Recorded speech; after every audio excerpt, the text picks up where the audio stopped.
We're starting today's walking tour at Queensway Station, which is on the Central Line. And the reason we're starting here is because it's the closest station to Kensington Gardens, which is just over the road. So I'll just have to cross this road. Now, Kensington Gardens is basically the same park as Hyde Park. It's just at the different end of it. It's divided by the Serpentine, which sounds like it's a river, but it's actually a man-made lake that looks like a river. So we go through this entrance here. This will take us into Kensington Gardens. Now, the reason why I wanted to do this tour today, it's a really lovely day, really hot here in London. So it's nice to come to the parks and actually get a bit of fresh air and get out of the traffic and be able to experience a little bit of nature as well as being in central London. But Kensington Gardens is also really interesting because it hosts a lot of different things in here. And you may not be aware, but Kensington Palace was formerly the actual residence of the kings and queens of England. It's actually more kings and queens of England have lived at Kensington Palace than at Buckingham Palace. So we'll take a walk along to the palace, which is just around the corner here. Have a look at the beautiful manicured grounds. And we'll also take a look at the Princess Diana Memorial Garden, which is a big tourist attraction. It's almost like a hidden secret attraction, but it is well worth it. I've been there many times. It's amazing. It's really quite incredible.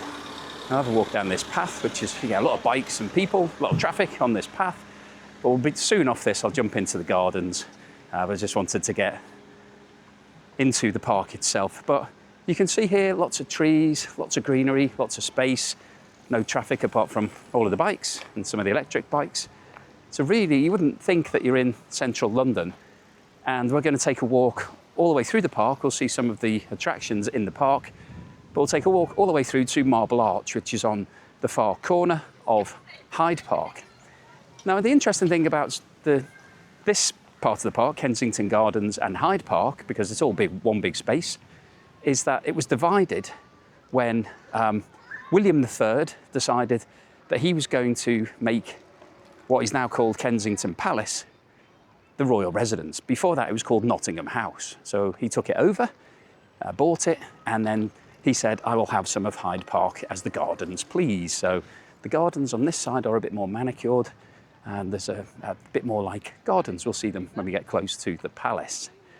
But Hyde Park itself used to be, this whole area, in fact, this Kensington Gardens and Hyde Park, was formerly owned by Westminster Abbey, when Westminster Abbey was owned by the Catholic Church, because the church in England, up until Henry VIII's day, was Catholic. Everybody was Catholic. That was the predominant religion. However, in 1834, Henry VIII decided that he wasn't happy with his wife, Catherine of Aragon, because she wasn't able to give him a male heir to the throne. So he decided he wanted to have a divorce and remarry. So he asked the Pope, who's the head of the Catholic Church, for approval to get divorced. The Pope said no. And so rather than just taking that on the chin, Henry VIII decided he wasn't going to stand for that, and that he was abolishing the Catholic religion as the main form of religion in England, and that he was going to create a new religion called the Church of England.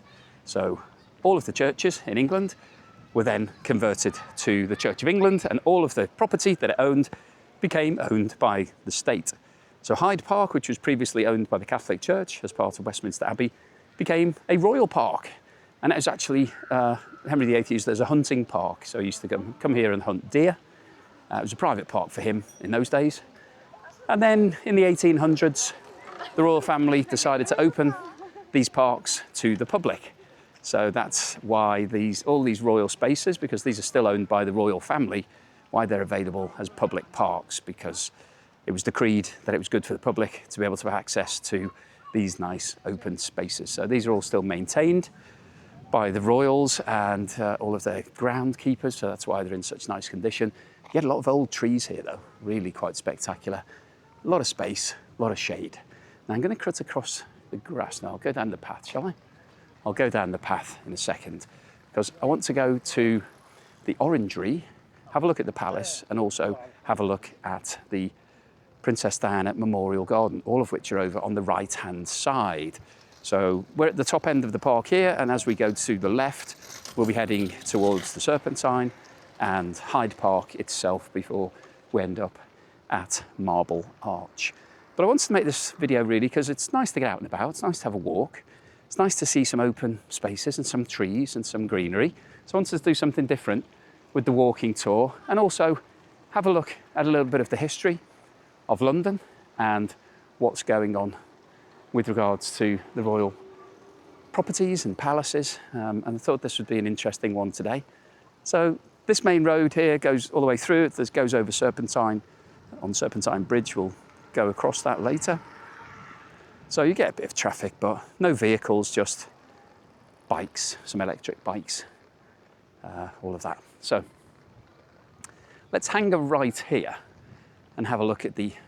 No, we'll go along to the end here, which is the entrance to the palace. We'll take a view of the palace first before we have a look at the Orangery and the Princess Diana Memorial Garden.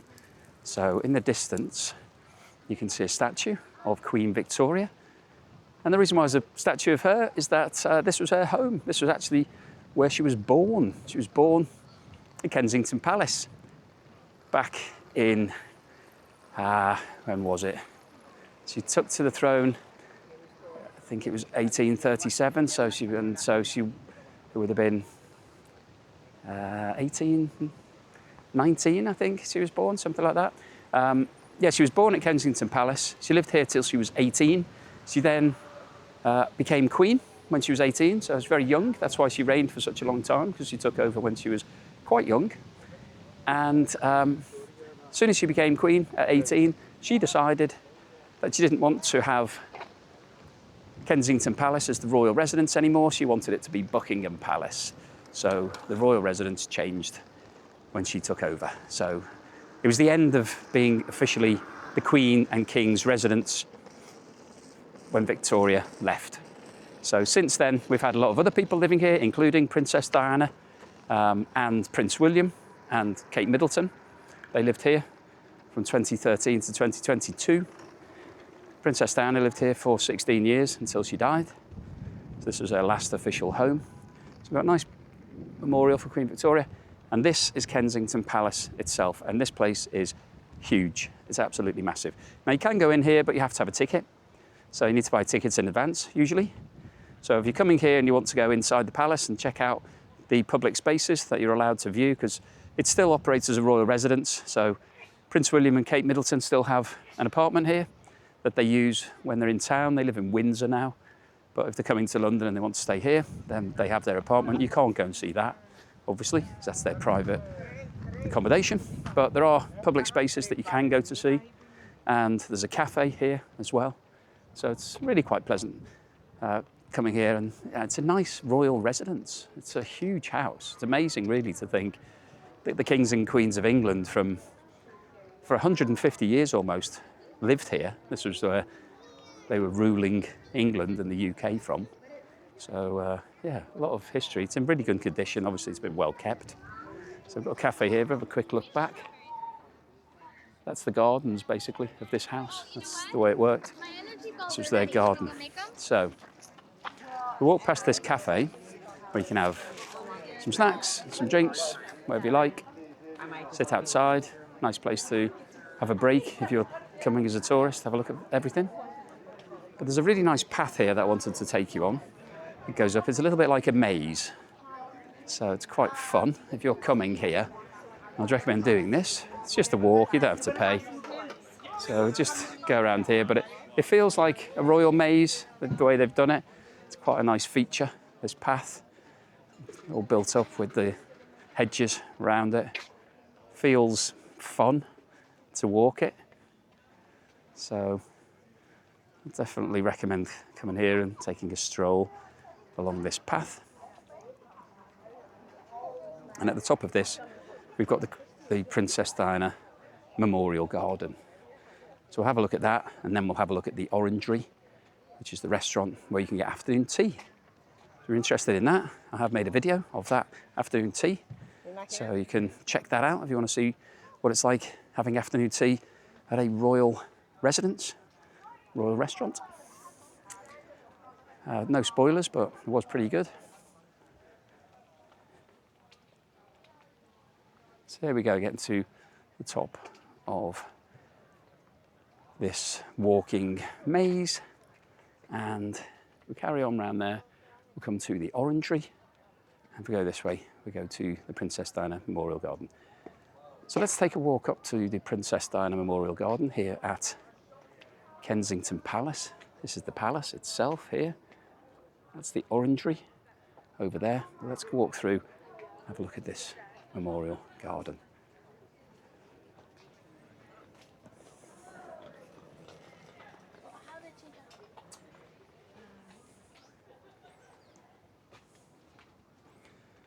This is really quite spectacular.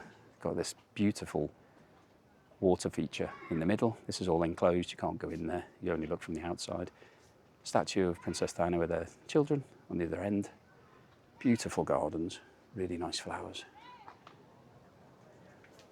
But one of the nice features here is that they've made this a covered walkway. So it's nice and secluded. You can see it's dappled shade today. But all along the way, there are vantage points that you can see the garden. So you can just have a look wherever you like. So even if it's busy, you're going to get a good view. There's lots of these vantage points that you can take. It's just a nice place to come. It's quiet, relaxing, peaceful. You can sit down, think about life, have a little look into the gardens. Yeah, it's really, really special place. So if you haven't been here, I would definitely recommend when you come to London, come to Kensington Palace because it's nice. Have something to eat at the Orangery, definitely recommend that. But come to this Princess Diana Memorial Garden and just take a bit of time out. And we just have a look here. There's on all four of the sort of the middle sections, there's a little vantage point that you can lean across so you get a different aspect of it. Really nice. And then you're back into this secluded section again. It's just a really incredible, emotional place to come to. I think a lot of people like to come here and pay their respects. Get a good angle on the statue from here. So you can see, get a good aspect on that.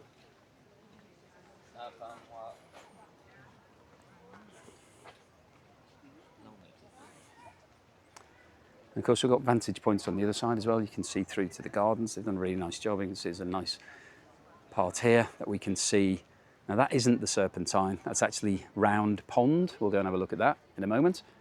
But yeah, they've done a really nice job of enabling you to get a feel for everything around here. Really good, really nice.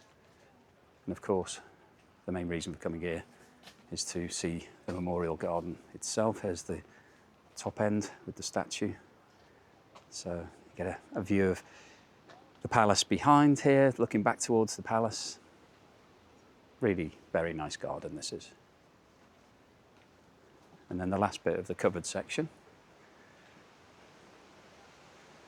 So if you haven't been here, hopefully you've got a flavour for what it's like, and hopefully it's encouraging you if you come to London to come and have a look at this garden. Even if you're not interested in Princess Diana, I think it's really interesting. There's a little plaque here. It says, Diana, Princess of Wales, lived at Kensington Palace for 15 years and admired the seasonal displays in the Sunken Garden, often stopping to talk to the gardeners. Her sons, the Duke of Cambridge and the Duke of Sussex, commissioned the statue in memory of the princess, unveiling it on the 1st of July 2021, which would have been her 60th birthday. A poem chosen to remember their mother is inset in the paving, and it reads, "These are the units to measure the worth of this woman as a woman, regardless of birth. Not what was her station, but had she a heart? How did she play her God-given part?" So really quite touching, emotional. So yeah, this Princess Diana Memorial Garden, really, really special place to come to. I would definitely recommend putting this on your list of places to visit. So let's have a walk through to the Orangery, which is a restaurant open to the public here at Kensington Palace. It was originally a greenhouse. So this was built when Queen Anne was the Queen of England, and she wanted to grow some oranges. So they built her a giant greenhouse. And when I say giant, This is the biggest greenhouse I think I've ever seen in my life. Now, she didn't actually use it as a greenhouse for that long. She decided that rather than growing oranges, she would rather use it for entertainment purposes. So she used to invite all her friends round and they would have parties here. So it became basically a royal party venue. And it remained like that for many years, but it's now a restaurant and you can get a really good afternoon tea or lunch here. It's a great place, as you can see on a day like this when it's nice and sunny. It's got a terrace, you can sit outside. It does breakfast and lunch, and most importantly, afternoon tea. And anybody that watches my videos will know that I'm a huge fan of afternoon tea. And I have had afternoon tea here, and it was good. So if you want to check that out, please have a look at that video online. Give you a flavour as to whether you would like to do the afternoon tea here or not. But it's just incredible. If you look at this place, it's massive. And then we've got these beautiful gardens leading to the palace. There's Kensington Palace itself, and there's the Princess Diana Memorial Garden. So really amazing. So that is the Orangery. Now let's head back and have a look at Round Pond. If you're enjoying today's video, if you think this is the sort of thing that you'd like to see more of, then please give me a thumbs up. Please subscribe to the channel. Let me know in the comments where you'd like me to walk. I'm really enjoying doing this. One of the reasons I started it was to just get me out and about, because I make a lot of videos and many of them are made in my office, sitting at a desk. It's really, not that exciting, and hours, days, weeks can pass by without actually leaving the house if you're not careful. So doing things like this is good for me because it gets me out, gets me seeing parts of London that I don't see that often, and also reminds me what a great place London is. And it's a great place to walk around. And that's why I wanted to make these videos, really, just to share that with you, but also to get me out and about. So hopefully that might inspire you to go out and about as well. Maybe get to do something you haven't done for a while, and you can pick up your camera and film it if you like, or you don't have to, you can just enjoy life. But yeah, it's important, I think, to take time to smell the roses, quite literally, when you're here. So yeah, if you're enjoying it, give me that thumbs up and please subscribe. Now, we've got some water ahead of us here. Spoiler alert earlier, I did tell you that it's not the Serpentine, so this isn't the big expanse of water that separates Kensington Gardens from Hyde Park. This is actually the lake, or the pond as they call it. It's called Round Pond. This is the pond for the palace itself. So when the kings and queens of England lived here, this was their spot of water that they'd like to come and have a walk around. Maybe they used to sail some boats like I did when I was a boy. You'd go down the local boating pond and put your little boat on. Probably all remote control boats these days, which you aren't allowed in any of these royal parks because of the wildlife, and also it's annoying if people get remote control boats out while you're deciding to have a nice peaceful day out with the family. You don't really want somebody racing their boats across the middle of the water. But yeah, this was the pond, and there's the house, pretty close. So Queen Victoria herself would have taken many strolls along here around this pond. Maybe she went out sailing on the pond. I mean, it's not very big, but you could go out in a rowing boat if you're a child. It'd be quite good fun. Maybe she did that. Not quite sure. Haven't read up that much about her life as a child. There's plenty of birds here. So the two main species of bird that we have in this pond are swans, which are protected royally, and geese, which are not. And then there's also some pigeons as well. But pigeons, yeah, nobody really pays much attention to the pigeons. But the swans, very elegant, quite large birds, mixing in with the geese. Got a little bit of a fountain here, so that's all fun. It's just a nice, pleasant stroll past the water. It's quite nice to hear running water while you're walking through the park. It gives you that sensation of movement, which is quite good. So we're going to take a walk through to Hyde Park itself.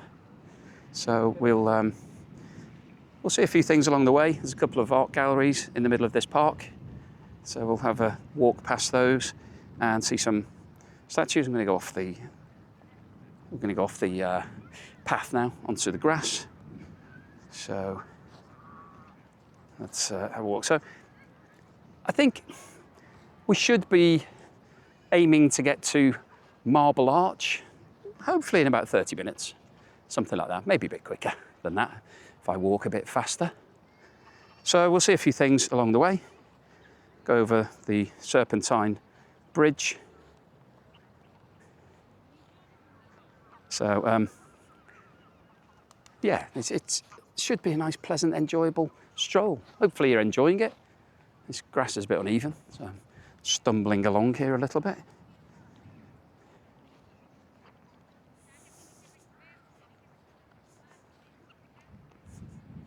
Quite busy the park today, but as you can see, still tons of space.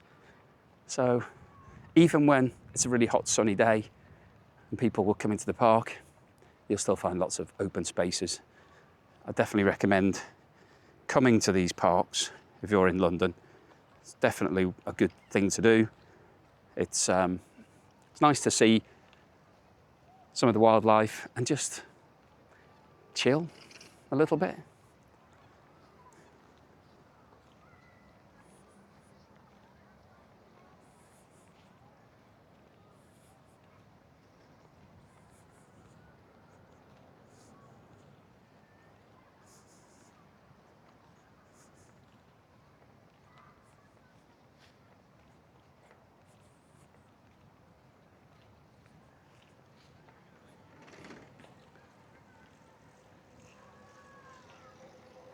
So I was told originally that you're not allowed to ride line bikes in the royal parks, but I've certainly seen a lot of people on line bikes, so I don't think that's true. I think you can ride line bikes in the parks. I was actually, at one point, I was thinking about doing a series of videos, riding round on a line bike in the royal parks, and when I looked it up, it said I couldn't do it, but I think you can. Certainly the evidence of this video is that people are using electric bikes in these parks. So if you're interested in an electric bike, very easy to hire one these days. You just need to download the app, tap it, and then you're off and running on the bike. Very easy. No need to get your passport out and pay a deposit or any of the things they had to do many years ago to hire a bike. And also, they're electric, so they're much easier to pedal. You don't have to put as much effort in. You still have to pedal a little bit, but not that much. In fact, I'm always surprised now when I see people not on electric bikes, like that person there.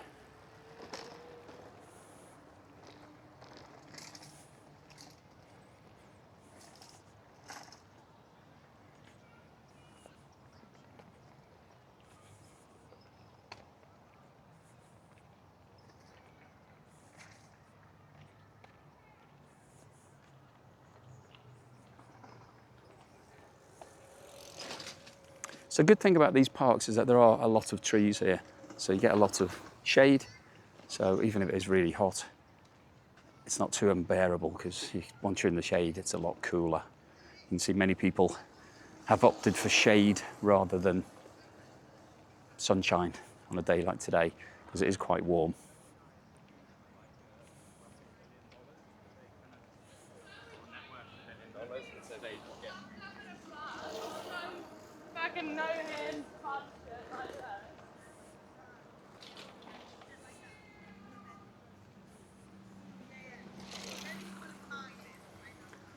So hopefully just enjoying the peaceful walk through the park. Now the Hyde Park section of this park, which is on the other side of the Serpentine, is probably going to be busier because that's closer to central London. This side is Kensington side, obviously, and then we're going over towards Oxford Street, Park Lane, those sort of places. There's a lot more activity, more offices, more shops, more tourists. So I think it's going to be likely that it'll get busier as we get closer, or as we cross over into Hyde Park itself. But it's fairly busy in this section, this road. Seeing a lot of bike traffic. A lot of people enjoy hiring these bikes. The great thing about them, you can just pick it up in one place, take it wherever you're going, and then just leave it there. You don't have to worry about security and locking it up and finding your bike and having to go back to the same place. You just move it from one place to another, and that's it. So I think quite a good innovation, good development over the last few years. These electric bikes from Lime and Forest are the two main ones in the UK, in London.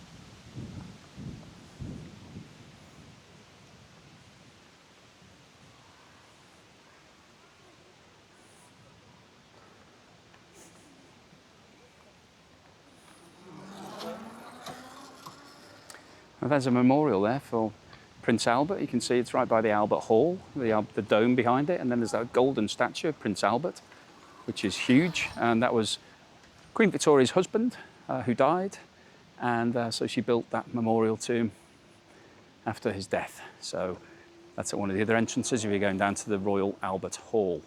So yeah, quite a nice little feature, but I'm not going to take a walk there because I'm heading towards the opposite direction. But it is quite a nice entrance if you come in on that side. You can see the Royal Albert Hall dome there. So it's a concert hall, have a lot of classical concerts there, also some pop and rock concerts, but started life as predominantly, and so the Proms is there. That's probably the most famous event each year. They have the Proms, which is an orchestral series of concerts that goes on for a month or so.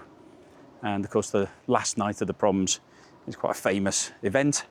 Lots of people turn up and Union Jacks and those sort of things, and they play lots of classic British songs like Land of Hope and Glory, God Save the Queen, or God Save the King as it is now, those sorts of things. So yeah, Royal Albert Hall, obviously named after Prince Albert, who was Queen Victoria's husband. So effectively was like the king, but he doesn't get the title of king.